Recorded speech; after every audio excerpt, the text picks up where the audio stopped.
What's going on, guys? Leify here and welcome back to another Albion Online video. Today I will show you that it's possible to do tier 8 solo dungeons with a 4.1 set. Now the difference between a tier 4 set and a 4.1 is almost nothing, so because of that you always want to take at least 4.1. It will literally cost you an additional, I think, like 10k in runes, maybe less, to, enchant everything. So you pay nothing, right? Take a 4.1 set, never 4.0. That's the first lesson of today. Anyway, I have done some testing already. I have been successful in my testing so far. I even killed rare and legendary bosses, so, it's a pretty successful setup. As for the build itself, if you watched one of my previous videos, I believe it's the perfect build for solo dungeons. You will recognize this build, right? I showed you two options within that, and this is the first option, which is my personal favorite setup, and that's without the weapon. This build can go with about any weapon in the game, so I chose the Spirit Hunter here, which is a pretty good weapon for solo dungeons. But you can also go even more budget with this build by changing your cultist robe to a mercenary jacket and by having a regular cape instead of a Thetford cape. So if I take off my mount, this set as it is costs 126k, which is a very cheap price to do solo dungeons in the Black Zone. So I am on a Saddle Terror bird today because I want to be fast in my travels since I will be recording everything. But I do need to mention that I do have levels in the various items, right? So if you are a day 1 player, you won't have this average item power. But if you've been playing for a while, you might have something close to it. So if I take my Spirit Hunter, for example, and I hover over the item power, you can see that 750 is the base. You get 100 from the enchantment, 10 from the quality, and 187 mastery bonus from the levels. So if I open my Destiny board here and I navigate to Spears, you can see I indeed have 65 levels in Spirit Hunter, which gives me 130 specialization bonus to item power. But I also got some points from all the other spears since they have like a global item power bonus. So the one-handed spear is giving me 14 IP. The glaive is giving me 10 IP, but also the mastery itself, since it is maxed out, gives me 20 IP for all spears. That being said though, another reason why you can't do this as a day 1 player is because you need to have the Reaver level unlocked. So if you open your Destiny board once again and hover to the swords and go to the left, you will see the various Reaver levels. And these go up to tier 8. And as you can see, the damage versus creatures of tier 8 or higher is increased by 100%. And also your defenses, which are increased by 50%, which is very important, right? So once you have at least the Reaver level unlocked, even if you don't have that high specs, you can probably try out solo dungeons tier 8 within the Black Zone with a set like this, like a budget set, I would say. So I think I mentioned about everything regarding the set and what the plans are. The main purpose of this video is to show you guys that it is possible. It's not like a budget run whatsoever, because it wouldn't be fair to take this mount, right? But yeah, so about the tier 8 dungeons, because those tend to be far away from the portals, right? Right now I'm locked to Martlock, and I think the closest one is Highstone Lodge, which is like 1, 2, 3, 4, like 4 zones over, 4 or 5 zones over. Wait, am I 1, 2, 3, 4, 5 zones? So you need to travel 5 zones, 4 or 5 zones before you get there, which isn't, it's not terrible. It's maybe a 5-minute run from the Realm Gate.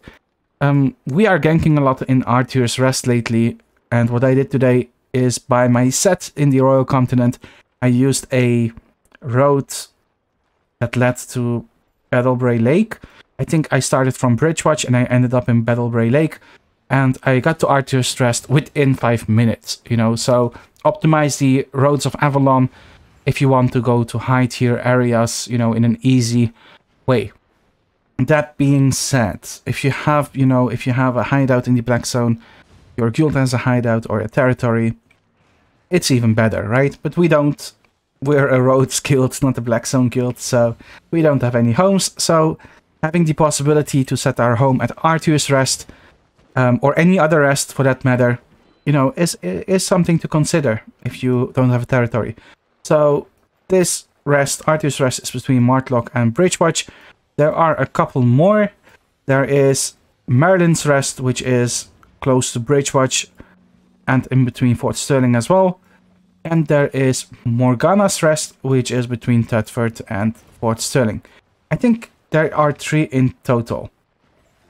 So you can pick your choice and, you know, start doing content from there in the Black Zone if you want to. So within Arthur's Rest, you will find a notice board here. It's easy to overlook, I suppose, but here you can set your home. So if you want that, you can do that through the notice board. I thought that was important to mention as well. And yeah, you have a chest where you have multiple tabs. This is where I keep my ganking gear, so, you know, it's another quality of life thing, I suppose. You also have a marketplace, by the way, but prices for gear here are pretty expensive. I have it set to mount right now, but, you know, if I, for example, my cultist robe is 25k, right? But if I am to buy one here, it's how much? It's 43k for a 0.0. So for a 0.1, oh, it's 43k for a 0.1 as well. So it's like double the price, almost double the price. Like the Scholar Cowl, for example, it has an estimated market value of 3.5. And here the cheapest one is 14k. You know, that's three times as much. Almost, it's 4 times as much. So you definitely want to take your sets from the Royal Continent to the rest if you plan to play here. I only took 1 set, so I only have 1 chance at dying, I suppose, before I need to buy an expensive set. But if you are gonna come here, maybe take a couple sets with you. I haven't died at all doing solo dungeons so far, so I would be pretty surprised if I were to die whilst recording this video, but you never know. So opening the world map, we can see that there is a Tier 8 zone, White Wall Pass, right next to Arthur's Rest. And it's important you click on it and see how many hideouts there are and who these hideouts belong to. So I count, like, I don't know, man, it's 3, 5, 8, 12 hideouts here, right? That's a lot of hideouts. Anyway, aside from being a lot, they also belong to Arch and Steve and Surf. So those are the alliances, you know, which are pretty big alliances. So probably not the best idea to do solo dungeons here, right? But there are multiple options. I could go to that, reach Priory, which is 1, 2, 3 maps over. I could go to, let me see, Parch Sand Rot, which is 1, 2, 3 maps over as well. Razor Rock Gulch, Sunfang Down, and, you know, I have multiple options to choose from. I want to go as close as possible, so what I am going to do is go to Sunfang Down, which is 1, 2 zones over. So one thing you can do is take the shrine here. It will make you invisible for this map only, so people don't see where you exit from. Quickly want to check if I have everything with me, which seems to be the case. So once I enter or exit to Battlebreak Grassland, I will have a bubble. And you also have like a bubble range here, so if I spot any gankers, I can simply run back and get my bubble once again if I go far enough. But, you know, like I said before, I honestly, like, I've been doing quite some dungeons lately for testing purposes, etc. And I am yet to be ganked, man. Like, I'm gonna use my ability here. Looks like he went for the other guy, but, you know, I thought he was going for me, so wasn't really that wise of me to use my ability. Because not only is my ability on cooldown now, also my boots are on cooldown, you know? So if they catch me, I will die for sure. Anyway. there is not really much reason to be afraid of anything, to be honest. Like, I don't know, man. I already made this guide on how to stop being afraid of full loot PvP. And like you can see, like in that video, I was using tier 4.1 sets as well. Crossbow sets, right? Light crossbow sets. I did some runs with those, and you know, I went to tier 8 zones. I went from the Martlock Realm Gate. I went to a tier 8 zone, which was like 5 maps over, and I did some testing, and I succeeded. I think I got like 3.2 million worth of loot in just a couple hours. You know, doing tier 8, tier 7, and tier 6 runs. And I noticed my build wasn't the most optimal, you know, because I had Assassin Hood, and I was running into a lot of energy issues continuously, so I had to change the ability to energy regain. So this build, you know, is much better overall, and it's my favorite build to do solo dungeons with, for sure. Aside from the weapon, right? The weapon is fine. Spirit Hunter is really good. I made a guide on that a long time ago, although I would prefer this build nowadays. Looks like a ZVZ is going on, you know, so that's pretty good for me, because people, you know, will be occupied with the ZVZ and not so much with ganking in this area, right? It's like a defense mechanic for gankers at the same time, so... Anyway, I am in Sinfang Dawn, which was one map over. I'm just going to look for a solo dungeon now.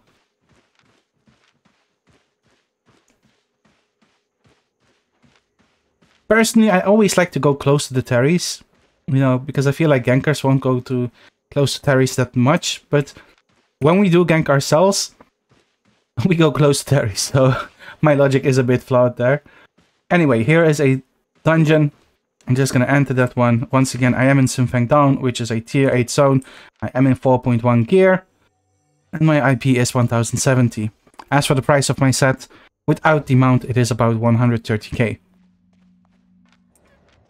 So we can see it is not a map, otherwise there would be a buff here. So what I am going to do now is just click on logout, and this is a trick I learned from you guys in the comments, where you said that if you press on logout and, you know, for the 90-second timer, once it hits 210, you are pretty much completely safe to farm. So we will just wait to 210 here. And whilst doing that, I suppose what we can do, let me open SayTab here. What we can do is note down our what is it called? Fame. So it's 200 million. 109k fame, right? Exactly. It ends up with 3 zeros. That's pretty cool. So I'm starting with 200,109k fame. So when I did the tier 5 yellow zone solo dungeons, I believe I had an average of 400k fame per hour, right? And that was with a tier 8.3 set with max specializations.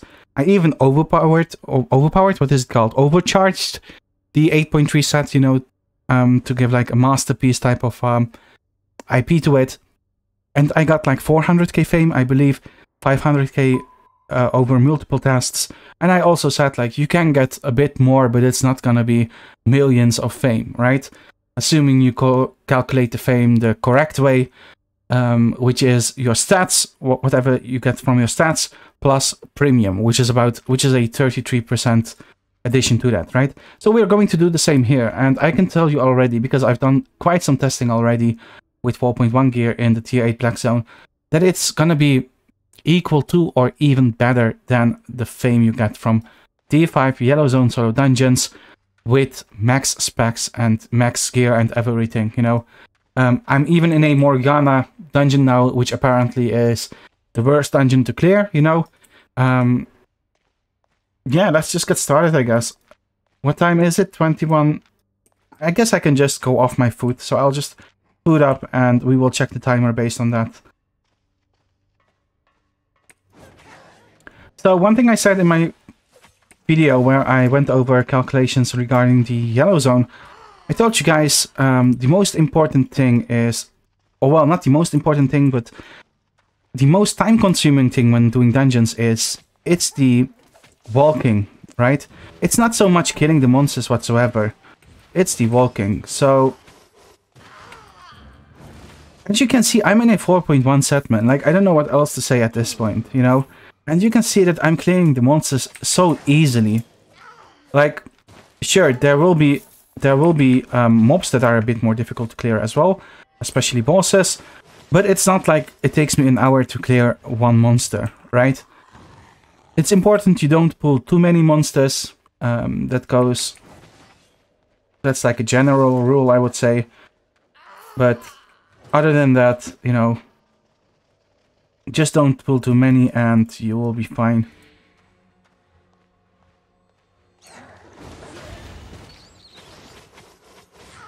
Look at this, man. 4.1 set and this type of clear speed. Pretty crazy. And once again, guys, you can do this set with many different weapons. If you want to use Clarent Blade, light crossbow, whatever you want. But the armors, etc., I would keep the same personally. I'm not sure if I mentioned it before, but if you want to go budget, you need to go with a... what is it called? Mercenary jacket and with a regular cape. And you will cut off like 50% of the cost. So I'm even picking up silver this time. Let's make sure we don't miss these guys.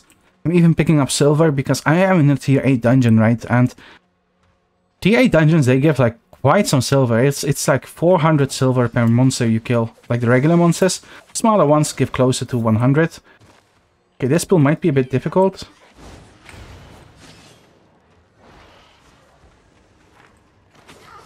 You know, it is a bit difficult, but not too difficult, luckily. I was lucky that the book was sleeping for the longer time. I can channel here, right? If I want to.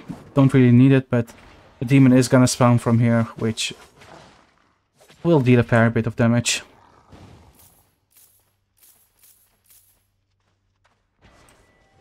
So I got a couple damage buffs. I'm not really sure if I got any damage buffs during the Yellow Zone video I made, but even without, it honestly doesn't matter, man. It's like, we already saw that 4.1 gear is capable of clearing the dungeons, right, the mob packs, without any buffs whatsoever.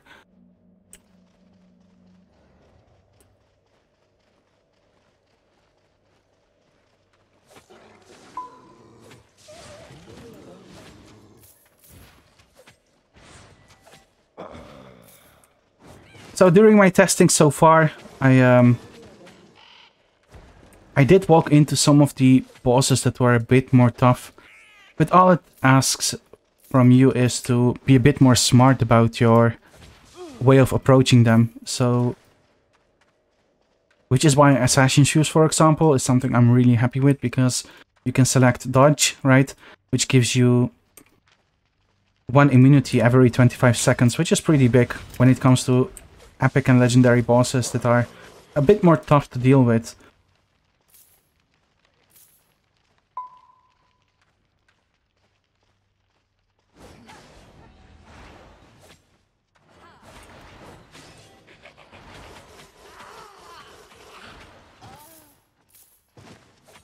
Looks like we have our first boss here, which is a green one.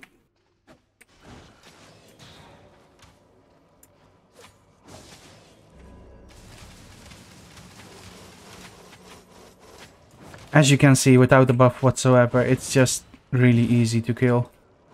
Let me channel health a bit. Like, the Cultist trope is my favorite piece for dungeoning for sure, man. The heal on it is just amazing.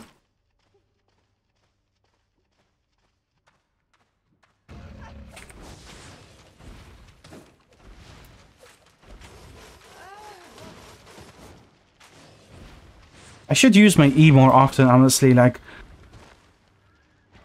I'm holding on to it as if I'm doing PvP for some reason. I should use my E like whenever it's off cooldown. So as you... What happened? I'm lagging.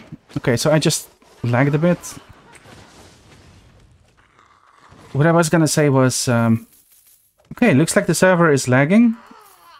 Maybe because of the ZVZ. Yeah, it's definitely lagging. Like, this is pretty bad.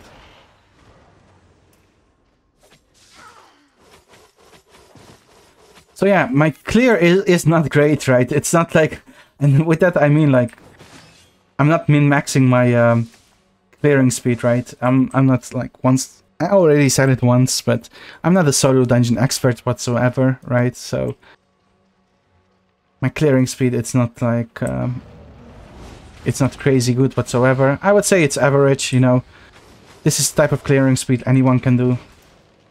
So it's a pretty realistic insight on things, if anything. Looks like we are at the final boss already. This is gonna be an epic one, purple, rare, however you want to call it. It's a bit unfortunate. I'm lagging because of the ZVZ outside. But we did, you know, do the dungeon as we wanted to without dying. Hopefully we won't get knocked down on the final boss either because of the lag. Yeah, it's, as you can see, there is a delay. It's like it's a very noticeable delay, honestly.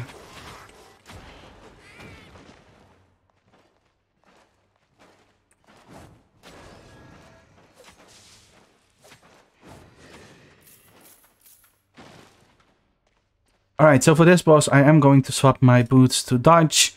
I don't think I need to swap anything else. Just going to wait for cooldowns here, and then I will duel her.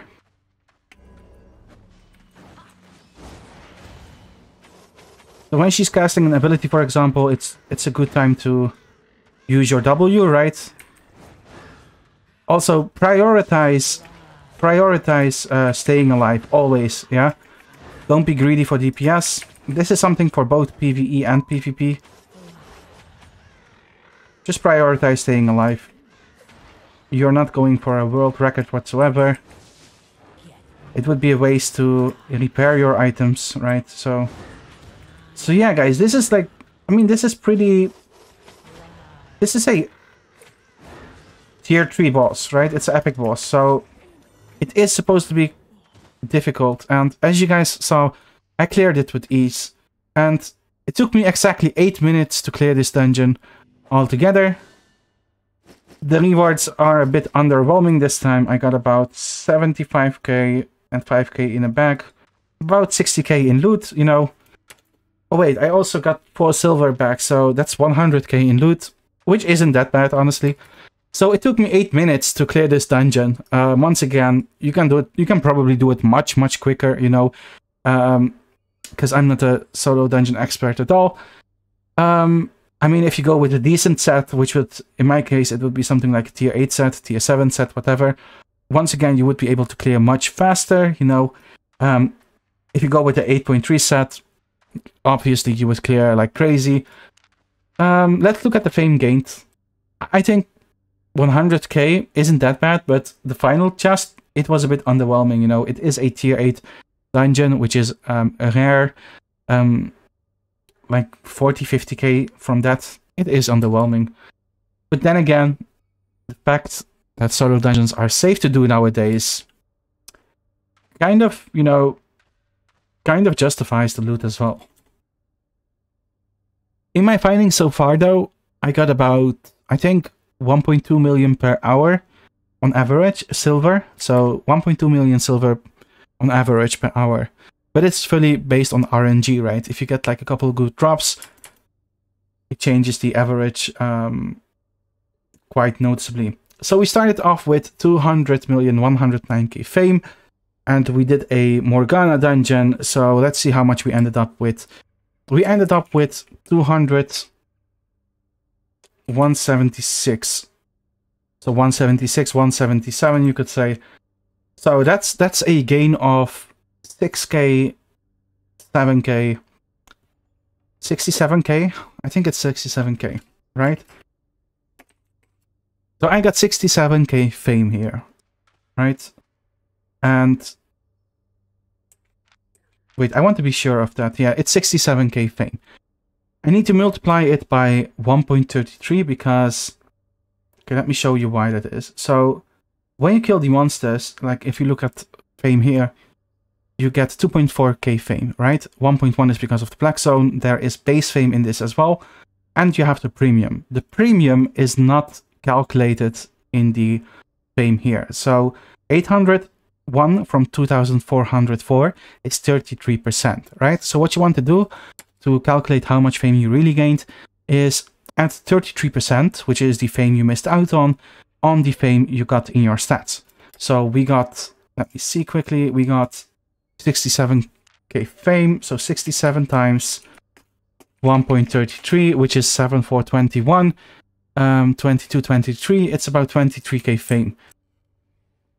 Let's say 22k fame, all right? And that makes for a total of 67 plus 22, which is 89k fame in 8 minutes. Because we popped our foods, you know, 89k in 8 minutes. I need to grab my calculator here, right? So how much was it? 89k in 8 minutes. So 60 times divided by 60 minutes divided by 8, that's 7.5. If I multiply 7.5 with 89k here, that makes for 667k fame per hour. All right. And, you know, I told you guys during the, so 677k fame per hour.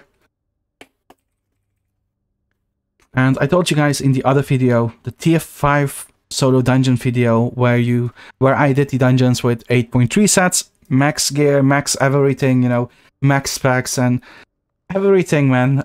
I got like 400 or 500k fame per hour, you know.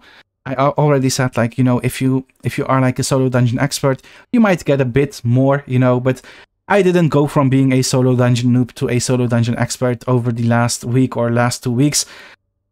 So, you know, my personal average in the yellow zone was about 400 or 500k. Here it is about 600 or 700k, you know, and that with a 4.1 set. So, you know, it's not even worth arguing about at this point, that higher tier black zone solo dungeons are superior compared to yellow zone dungeons, you know. And that's not what this video was about, but still something interesting we can talk about, see for ourselves in this video as well. Anyway, you know, if you are a new player, this is definitely something to look forward to clear high tier content with low tier equipment. As you guys saw, it is possible. If you are like a mid-range player, end game type of player, you can do this right away. As for beginners, once again, most important thing is that you have the Reaver level unlocked, not the bow one, the Reaver level. As for your specs, they will come in time, you know, maybe go with a 4.2 or 5.1 set at first, which will, you know, cost you a bit more, but it will make this type of content possible for you. I hope this video was informative. I hope it brought value to you guys. Let me know what you thought of this video, and, you know, if you have any things you want to share about solo dungeons, how you go about doing them, if you have any tips, make sure to share them below. As I said before, you know, logging out from here is something I learned from you guys, so I always am curious to what else you guys can teach me. Whilst I am logging off, the only thing left to say is that I'm thankful for you guys for reaching 10,000 subs, and as always, also thankful for you to take your time to watch this. I hope it was helpful and provided value, and I'll see you guys next time.